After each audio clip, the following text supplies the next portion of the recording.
Hola, buenas tardes. Somos del equipo número 7 y les hablaremos sobre el siguiente tema: estructura legal de una nómina.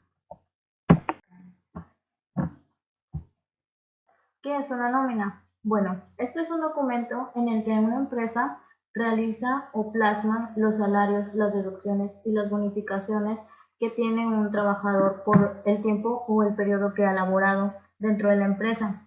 Esto se puede hacer de diferente manera, ya sea por semana, por quincena o por mes. Lo siguiente es un fundamento legal. Esto nos conlleva la relación de trabajo, que significa la prestación de un trabajo personal y subordinado a una persona mediante el pago de un salario. La relación de trabajo más que nada sirve para que un trabajador y un patrón lleven un buen ambiente de trabajo y puedan organizarse y llegar a su meta con mucha más facilidad. El trabajo. La definición es toda actividad humana, intelectual o material independiente del grado de preparación técnica requerido por cada profesión u oficio.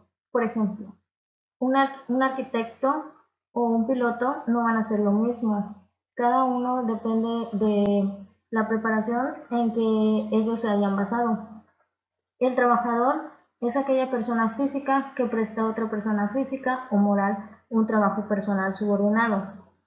Recordando que una persona física es cualquier ser humano que tiene la capacidad de pensar o de razonar para lograr alguna meta. Y las personas morales son un grupo de personas físicas que se unen para organizarse y llevar a cabo una empresa o una organización. El patrón. Esta es toda persona física o moral que utiliza los servicios de uno o varios trabajadores. El salario. Esta es la cantidad que percibe un trabajador por una jornada de trabajo. Esta es pagada por hora, por día, aunque se liquide semanalmente, se aplica más bien a trabajos manuales o de taller. El sueldo es aquel que se paga por mes o por quincena, ya sea por trabajos intelectuales, administrativos, de supervisión u de oficina. Bueno, todo esto nos lleva a los diferentes tipos de jornada. Tenemos primeramente la jornada diurna, que es aquella que comprende de una duración de 8 horas. Y esta lleva un lapso de horario entre las 6 a.m. a las 8 p.m. Seguido de la nocturna, que es comprendida entre las 8 y las 6 horas. Y esta no debe rebasar las 7 horas. También tenemos a la mixta, que comprende de una duración de 7 horas y media. Una parte de la diurna y otra de la nocturna, sin que por ningún motivo la segunda sea mayor que la primera. También se debe saber que si la segunda, que es la nocturna, es igual o es mayor que la primera, esta se considera definitivamente nocturna. En lo siguiente tenemos a las jornadas especiales, que son las jornadas de los menores de edad, y estas consisten en 6 horas. Para que esto sea válido, la persona debe llevar un certificado de que está estudiando, debe de tener permiso de los padres y las jornadas que debe de realizar son diurnas. Por cada hora extra que haga, se le paga 3 veces el porcentaje de su salario. Seguimos con las jornadas de mujeres en época de lactancia. Estas consisten de 2 descansos de media hora cada uno. En caso de que esto no sea posible, se le da permiso de que salga una hora antes. Seguido de las jornadas reducidas, que son de 4 horas, y las semanas reducidas, por ejemplo, la semana inglesa, que consta de que se trabaja de lunes a viernes y descansando los sábados o solamente trabajando mediodía. También tenemos a las jornadas continuas. Se pacta con las características de las actividades empresarial o porque así se fija en el contrato laboral. Sin embargo, ello no significa que la jornada debe ser interrumpida, pues ha de concederse al empleado un tiempo de reposo mínimo de media hora para que recupere fuerzas. La jornada descontinua surge cuando se dispone de un tiempo libre intermedio sin que haya sujeción patronal. Continuamos con lo que es un contrato de trabajo. Esto es un acuerdo legal manifestado en común entre dos o más personas con capacidad que se obligan en virtud del mismo, regulando sus relaciones relativas a una determinada finalidad o cosa. De esto desglosa el contrato individual. Este es aquel por el cual una persona física, que es denominada el trabajador, se compromete a realizar obras o servicios para una persona física o jurídica denominada el empleador, bajo la dependencia y subordinación de él. A su vez, se obliga al empresario a pagar por estos servicios una remuneración determinada. Se distingue del contrato colectivo de trabajo. Es en donde existen varios tipos también de contratos, como los que mostraremos o les diremos a continuación. Uno de ellos es el contrato tácito, que este se distingue por ser un acuerdo de palabra. Es toda relación de trabajo que se genera entre un patrón y un empleado. No hace falta firmar un documento. Por ejemplo, cuando una persona contrata a un trabajador para que realice una labor por un monto específico.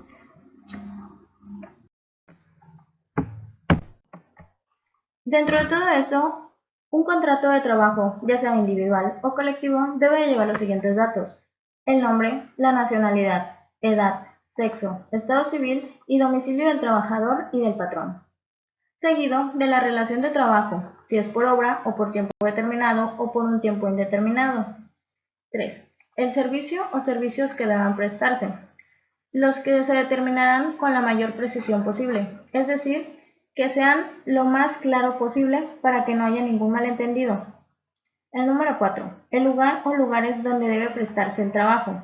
5. La duración de la jornada, recordando que esta no debe ser mayor a 8 horas y si se hace algún tiempo extra, este deberá ser pagado conforme a la ley. Número 6. La forma y el monto del salario. 7. El día y el lugar del pago del salario. 8. La indicación de que el trabajador será capacitado o adiestrado en los términos de los planes y programas establecidos o que se establezcan en la empresa conforme a lo dispuesto en esta ley.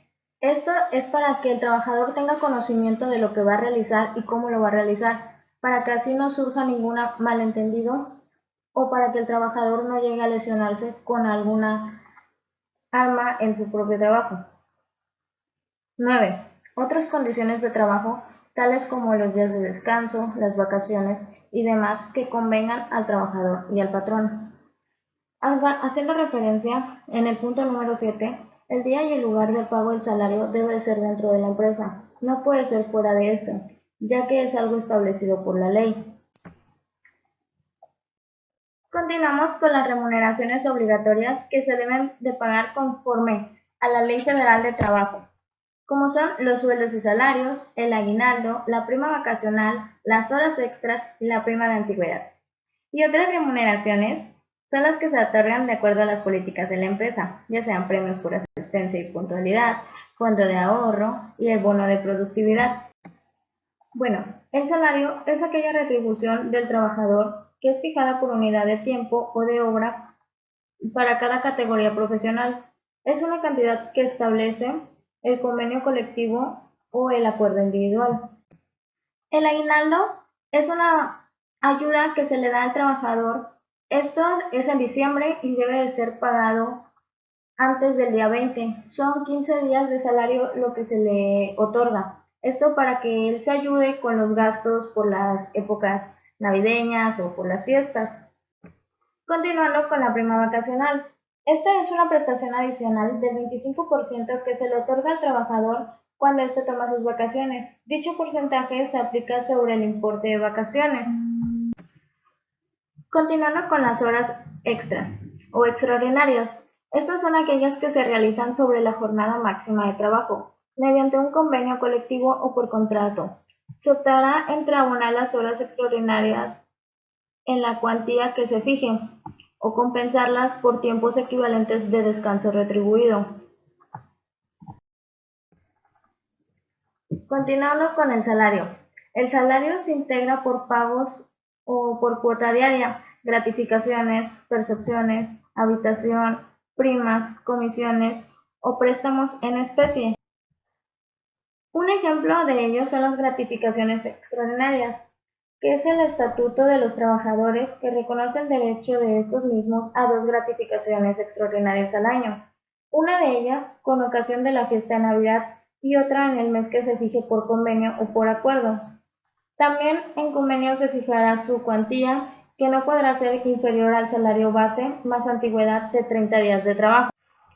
Otro de ellos es el salario en especie, que son las remuneraciones percibidas por el trabajador en bienes distintos del dinero, cualquier objeto o servicio que tenga en sí un valor económico y pueda realizar igual función retributiva que las entregas de dinero, como el alquiler de una vivienda, de un vehículo, etc. Estas deberán valorarse económicamente y su cuantía habrá de reflejarse en la nómina. Continuando con lo siguiente, que es el salario mínimo. Esta es la cantidad menor que se debe recibir en efectivo el trabajador por los servicios prestados en una jornada de trabajo. El salario mínimo se denomina así porque es un salario oficial que es asignado por el gobierno, en donde existen dos zonas, A y B. Por lo contrario, en particular, solo existe la zona A. La identificación del documento. Para que un documento o el documento sea identificado debe de tener el nombre de la empresa, el nombre del documento, el nombre del departamento, el periodo que éste abarca, el número de semana o quincena en cuestión.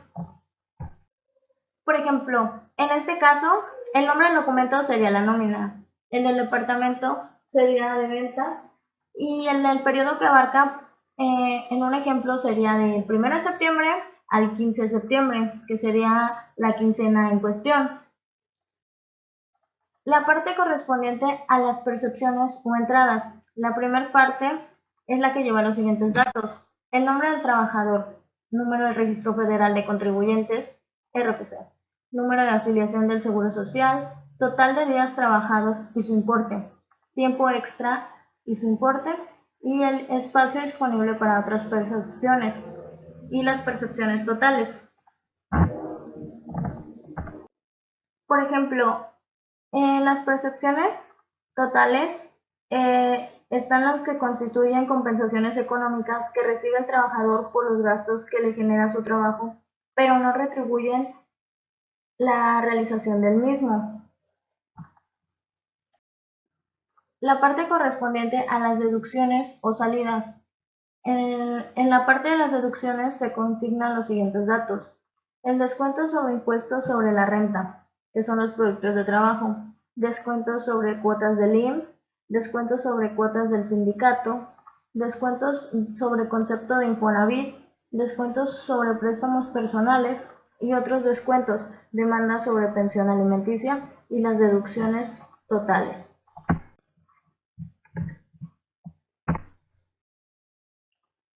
Continuamos con los datos generales de la nómina. Del día inicial del trabajador, seguido de la fecha o el día actual, el número del trabajador que le corresponde, la fecha de ingreso, el nombre del trabajador, la categoría en la que se encuentra, el salario, el puesto que desempeña y la antigüedad. Otros datos podrían ser el sobresueldo, las percepciones, antigüedad, vacaciones, prima vacacional, el aguinaldo y el total pasivo elaborado. El timbrado de la nómina. Esta es la certificación de un comprobante fiscal digital de la nómina que se genera mes con mes. Al timbrar tu nómina ante el SAT, este le está dando validez. Se agrega un sello digital que comprueba y confirma que dicho comprobante ha sido certificado. Suena complicado el proceso de elaborar, transitar una nómina, pero es una actividad sencilla que consiste en lo siguiente. Comenzamos por la emisión de la nómina, seguido de su timbrado, después la validación ante el SAT y después de esto la distribución de nómina de empleados. Los conceptos teóricos son la antigüedad laboral. Esto se refiere a la duración del empleo o servicio prestado por parte de un trabajador. El sobresueldo, cantidad de dinero que se paga, además del sueldo fijo. Percepciones, ingreso que recibe el trabajador por el préstamo de un trabajo personal subordinado. Y las deducciones, que son aquellas cantidades que se le restan del total devengado, obteniéndose así el líquido a percibir por el trabajador. Este es un ejemplo de la estructura de la nómina. Esta se lleva lo siguiente: el encabezado, que es incluir el nombre de la empresa, el asunto del pago y la fecha, los datos del empleado. Aunque es un requisito indispensable, estos deben de ser datos completos: el número del trabajador, RFC, el puesto y el departamento en el que está. Las partidas de ingresos. Estas se deben de tener el sueldo base, que es probable que se modifique por el pago de horas. Este se puede modificar por horas extras, incentivos o premios, días feriados que se trabajan también o las vacaciones, entre otras. Las partidas de descuento. Se trata de las cuotas del Servicio del Seguro Social, IMSS, ISSSTE, o descuentos por préstamos, también aportaciones al Infonavit o FOBISTE, entre otras. Como podemos observar, tenemos el nombre, el RFC, el puesto, el día, el sueldo, su sueldo base, su bonificación fiscal, su despensa. También tenemos el total de las percepciones y, y la cuota sindical. Como podremos observar a lo largo del video, es muy importante el uso de la nómina, ya que esto ayuda al trabajador a que sea consciente de lo que gana o de las deducciones que le son puestas para su mismo beneficio. Es importante porque se lleva un manejo de todos ellos con una buena administración. Esperamos les haya servido. Nosotros somos el equipo número 7 y está conformado por Méndez García, Karen Melissa, Pérez Martínez, Nayeli Guadalupe, Polito Cruz, Jessica Isabel, Tobar Maya, Guadalupe Jacqueline y Valencia Saldaña Arane. Gracias.